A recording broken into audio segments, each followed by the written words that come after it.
Yeah. Hi. Hello, good evening, afternoon, wherever in the world are you? Good morning and good evening for you. The same wherever are you in the world. At the moment, I'm in Poland, my birthplace, but normally I stay in Malta, a small island in the Mediterranean Sea, where my heart is, when my husband is, and my cats are. Here I'm just looking after one of my businesses because I'm serial entrepreneur, so sometimes I have to travel. So I've gone through your profile. I went to your website. It was about women on IT. Sorry, I didn't catch it. I've gone through your profile and I came to know you're connected with the name called Women on IT. IT means information technology. Yes, that's correct. So I founded this initiative in 2019 because I used to run Giggers Carrots community back in Poland since 2013. I was running the local organization, local chapter in Toruń, the birthplace of Nicolaus Copernicus, the famous astronomer. And since then, I was hooked on the idea of we need more diversity, we need more women in technology. But one thing I quickly realized was the fact that it's not only about bringing more women into tech, it's also about having more role models, I mean, more leaders in technology. So when I came to Malta in 2017, I was invited to form the government organizations panel focusing on women in technology. And we were sitting very pretty in the office of Mita, and I quickly realized that change is not happening fast enough because we are meeting, talking policies, discussing what we could do to change things. But really, I knew that top-down model is not so effective. The bottom-up, the movement of women who are affected, but also men, because we've got some men who are helping us as well, is more effective. So I founded Women on IT in 2019. We had an opening with Silvio Scambri, Minister for Digital Economy in Malta.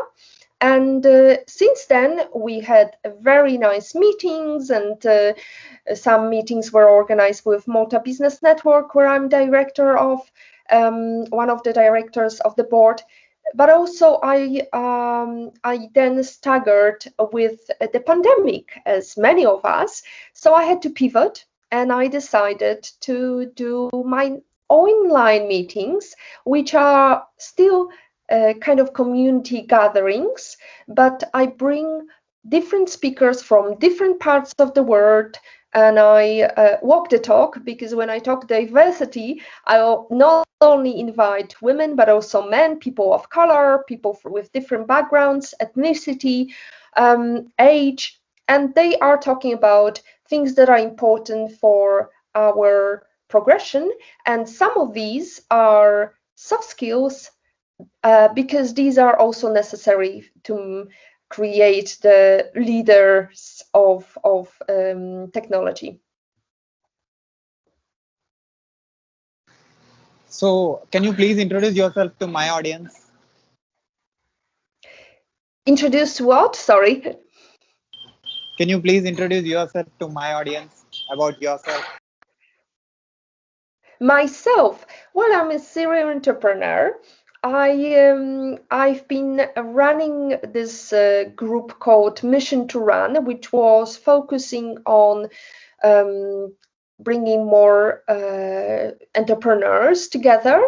I was inspired by Brad Feld's idea of open coffee meetings. So in 2013, we established the Mission to Run startup. We had unit methodology for these startups.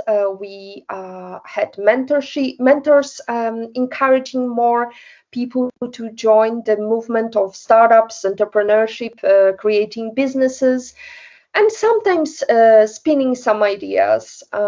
We cooperated with various stakeholders. We had people coming from all parts of the world, including India as well, because I believe, Sai, you're in India, aren't you?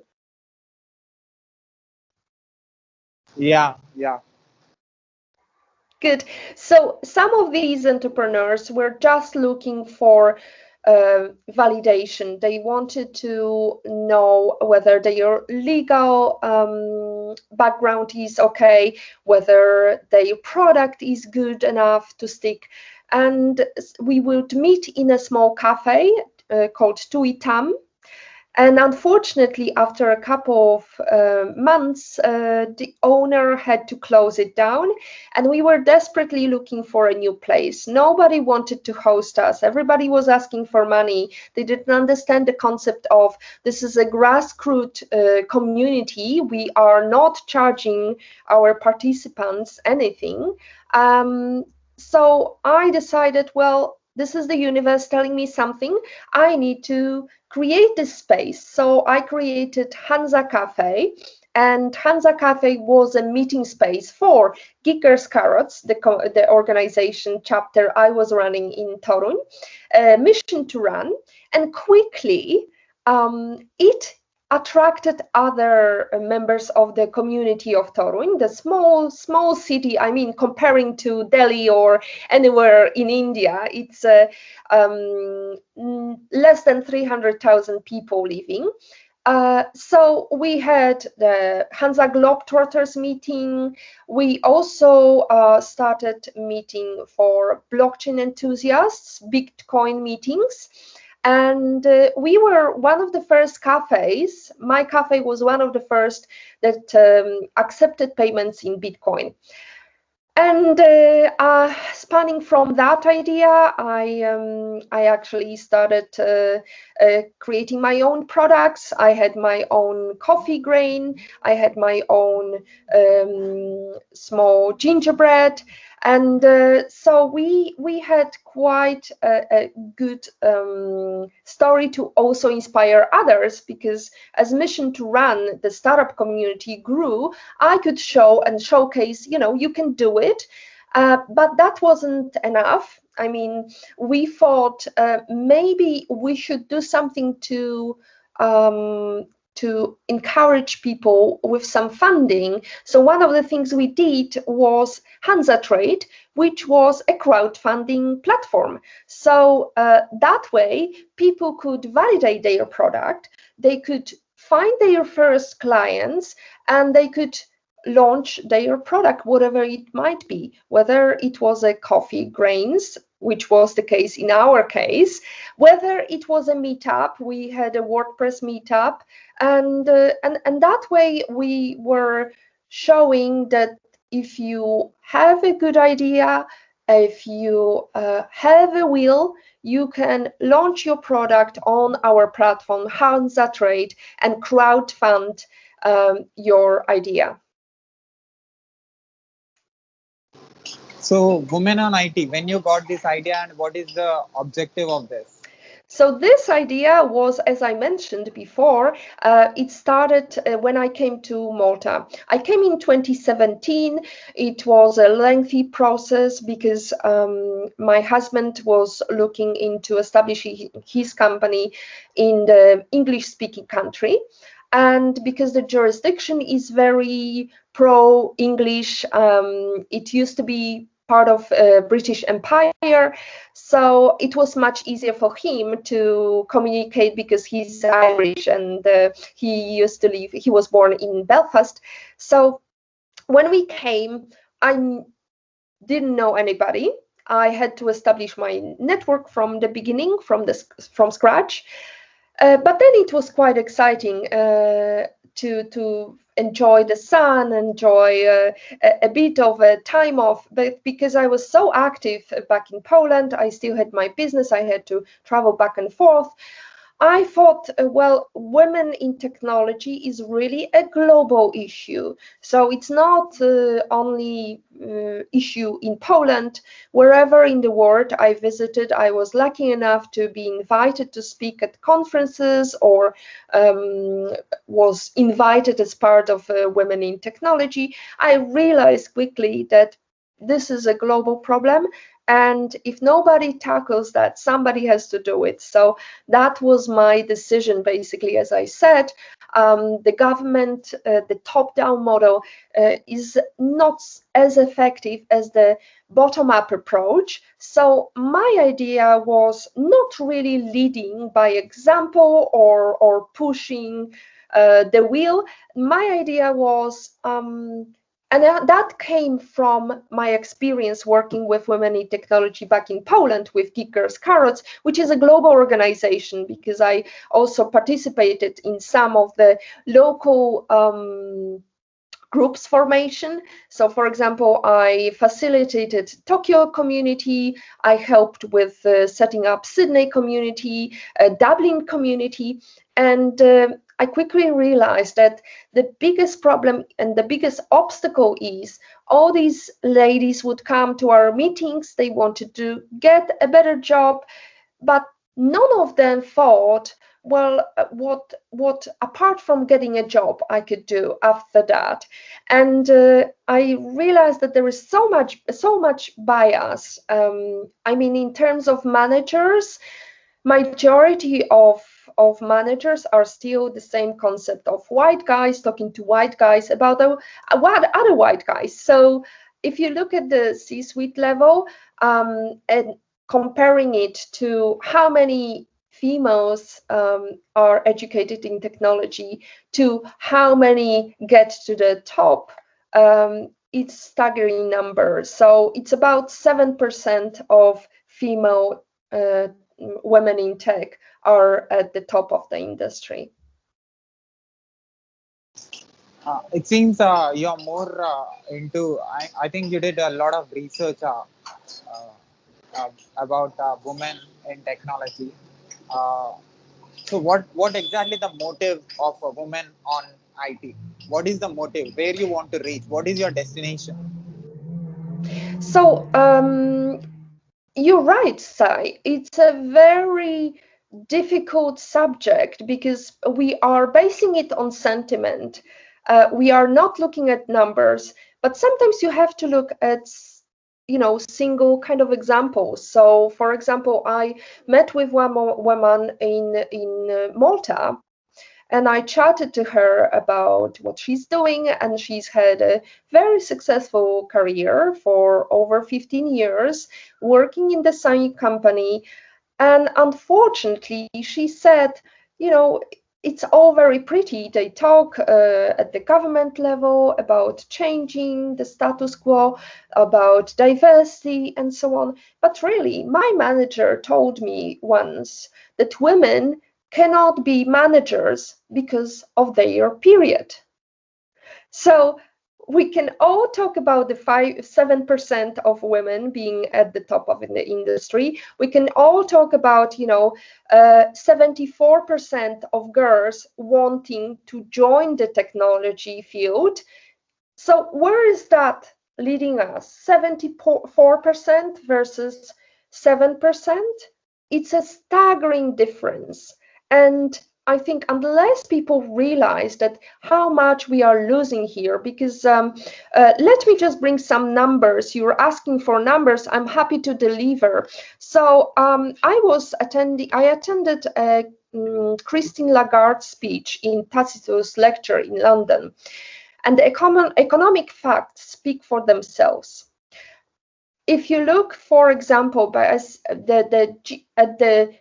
how women can boost GDP by as much as 9% in Japan and 27% in India, if you have female participation. So IMF research has uncovered myriad other macroeconomic benefits, reducing gender gaps in employment, as well as education can help economies diversify their exports. appointing more women onto banking supervision boards can challenge cozy group thinking, because, and this is something I remember from my speech with one of my guests, Tara Hernandez, talked about the fact that, for example, all the companies, big companies in Silicon Valley are thinking, well, we need to be successful, we need to have as many Stanford graduates as possible. But this is a problem that we cannot really ignore, because all these Stanford graduates are going to be educated the same way, in the same pattern, they've got the same way of thinking, and nobody is going to challenge the status quo if everybody is thinking and nodding to the same thesis. So these are the numbers, just out of the things I've gathered and the things I enjoy reading about. But you can definitely find lots of other data. So, for example, Catalyst, did their research on how many women are leaving the field because they are discouraged by us, by things like women cannot be mentors because of their period. These things can really go down into our unconscious thinking, and can impact many women who are thinking about career in technology.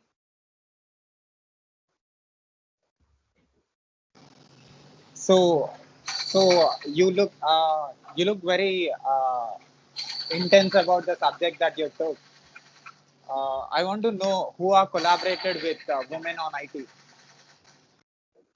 So, as I said, it's not just about women, because the biggest problems are shared problems. The ones that everybody's affected by, but nobody takes responsibility for. The ones that everybody needs to help solving.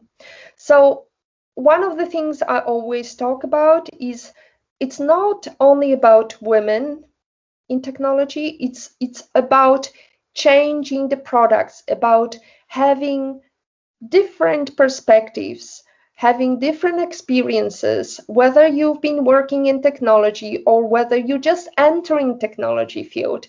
Because what is staggering really is the fact that everybody believes you have to finish university and it has to be technical field. But nobody opens these doors for so many women that I met along the way, who are ambitious enough to start and to prove themselves. So even if they are not exactly experienced in Java, or they are not familiar with Flutter, if they have the will, they can do it. So, collaborated with you? So, for example, we were trying to find sponsors. We were trying to find corporates. So, unfortunately, not many companies recognize this opportunity. We are currently talking about ESG, about how companies can improve their footprint, how we can create corporate social responsibilities. But most of these companies are thinking, oh, we need green energy, we need to sort out our plastic, we have to have a container for glass, for plastic, for paper. But they are not looking at their company structure. They are not changing their company structure. They are not showing their female colleagues the way to go up that ladder. And I think the world would be so much better off if you had a clear vision of how you can progress within a company. What steps do you need to take to be at the top of the industry one day, or to be a manager one day?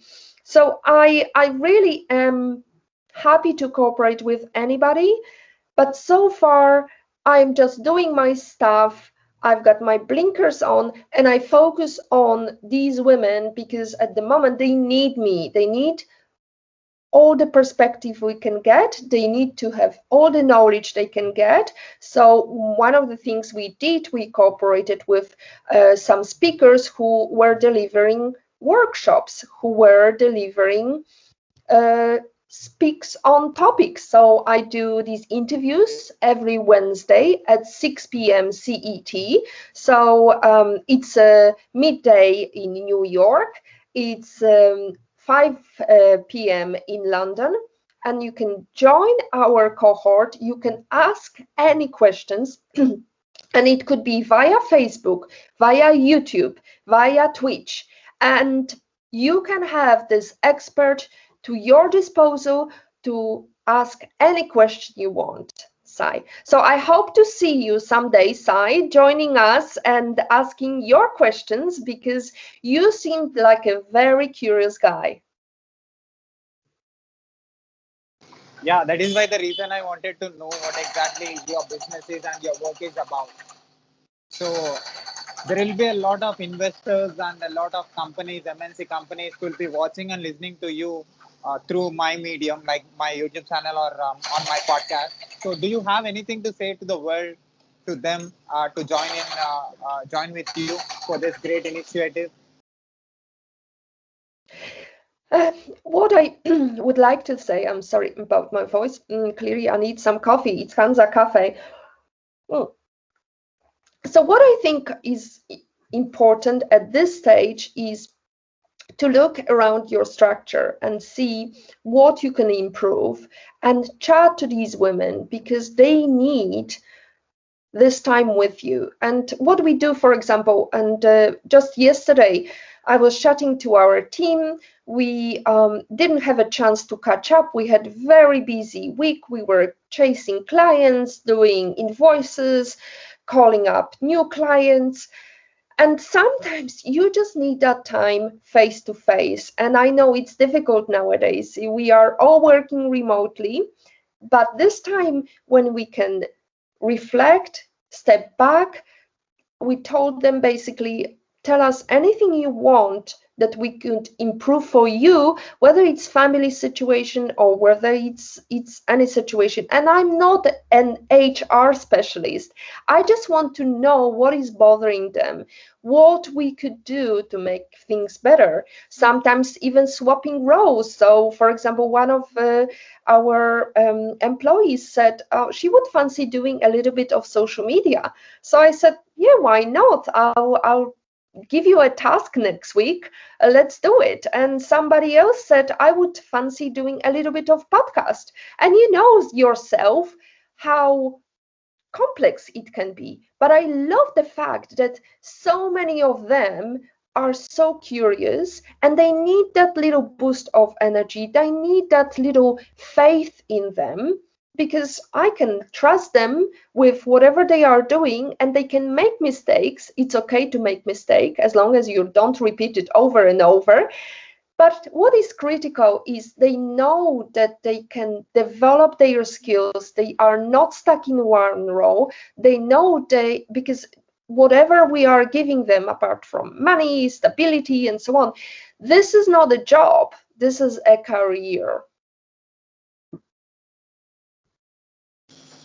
So definitely, whenever you invite me, I'll be ready to join in your initiative because I love what you're doing.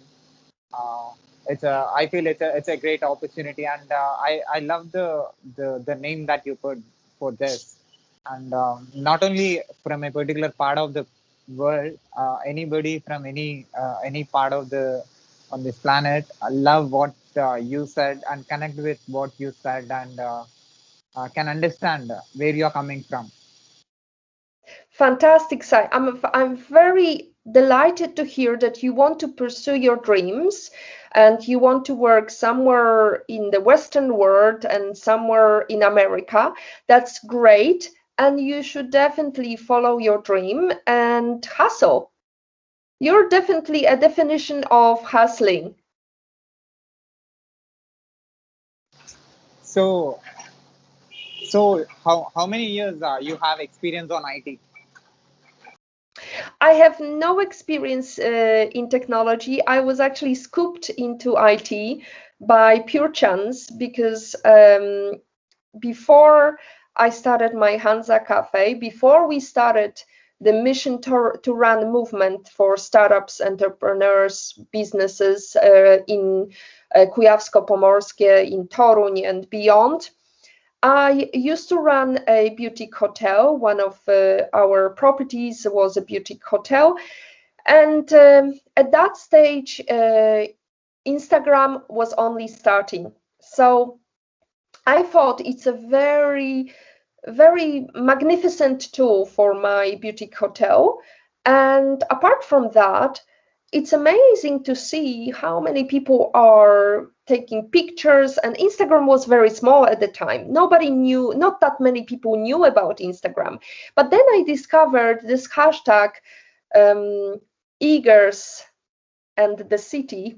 So it turned out that this hashtag and this movement around the hashtag was started by Mr. Gonzalez in Spain. He started posting Igers Barcelona, and anybody who wanted to contribute to that hashtag, posting a picture of Barcelona wherever they were in this part of the city, they were posting pictures with hashtag Eagles Barcelona. And I thought, that's a good idea. Why not posting pictures of Toruń and creating a handle Eagles Toruń? So I thought, well, that's going to be a good idea to promote my city. So indirectly, I will promote my business, because I will make sure that all the people around the world will hear about Toruń, the birthplace of Nicolaus Copernicus, the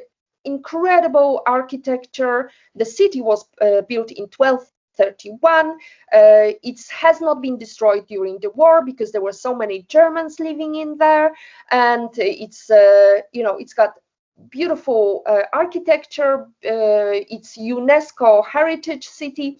So that's how I started kind of going into social media. And from there, I built the app for Hansa Cafe. I was, not directly involved in building the app, but actually one of the workshops we were focusing on building the app using MIT Institute of Technology solution platform.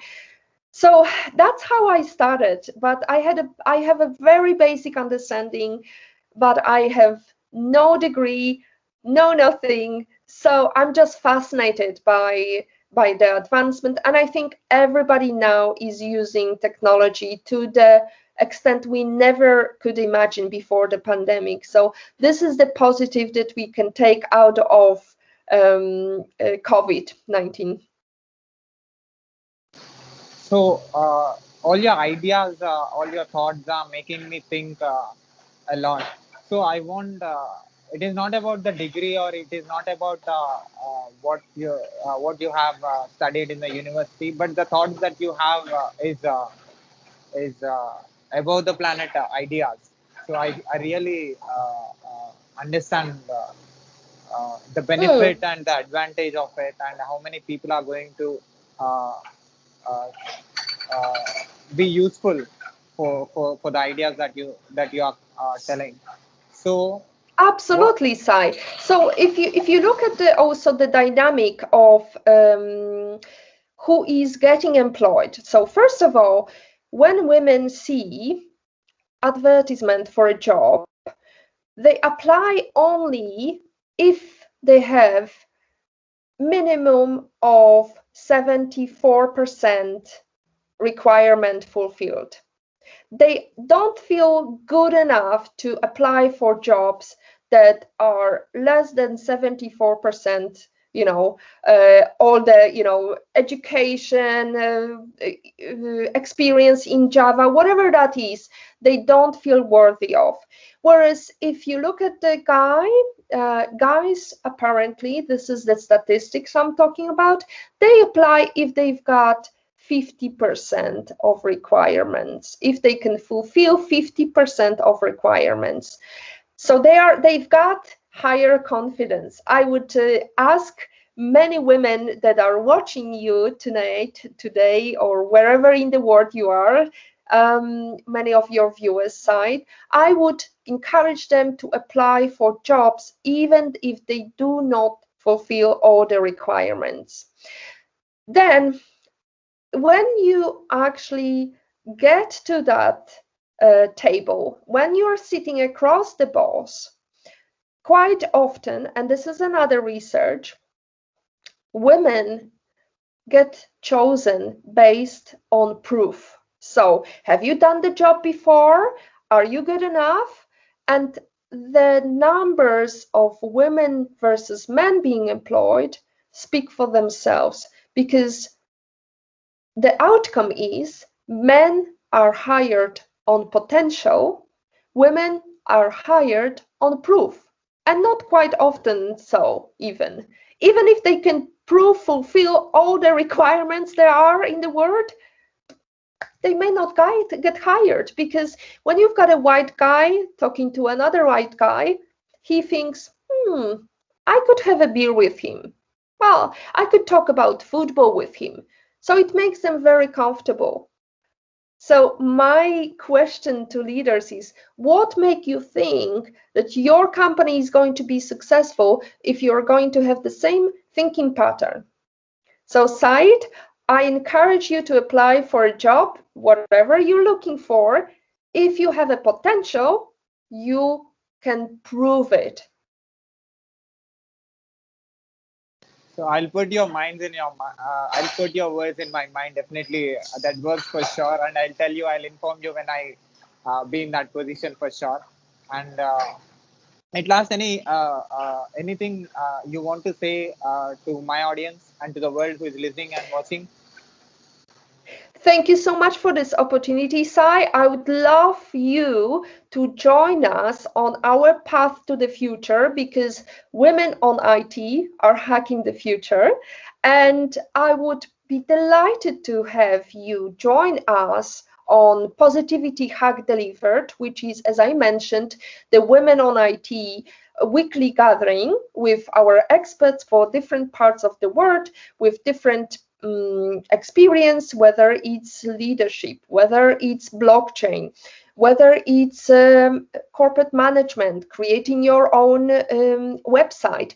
You can join us, ask your questions, expand your knowledge, and just get some positivity boost, because the focus is positivity hack delivered. We are going to make sure that you are thinking positively. So I got you. So at last, any have you seen any videos of mine on YouTube, and what do you say about it?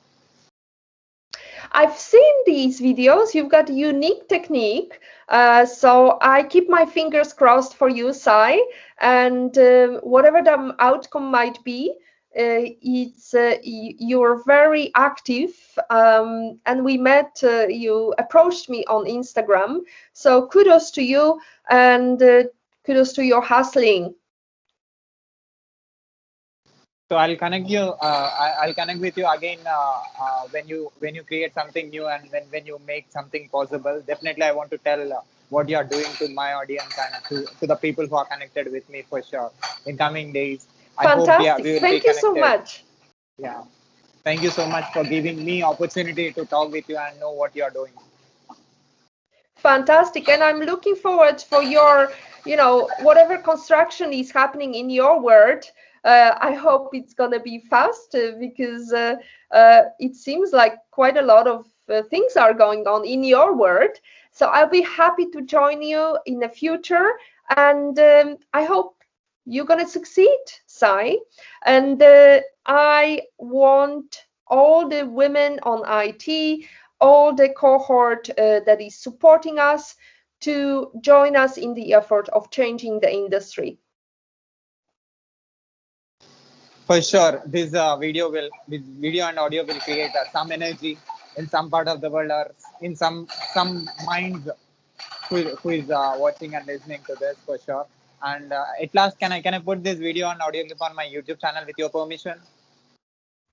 Fantastic. Women on IT hack the future. And also on my social media, internet, podcast, website, everywhere. With your permission, can I put it? Absolutely, Sai. You're more than welcome. So thank you very much, and keep doing what you love, and I'm sure your work makes a lot of people smile. Thank you, Sai. Likewise. All the best. Bye. Bye.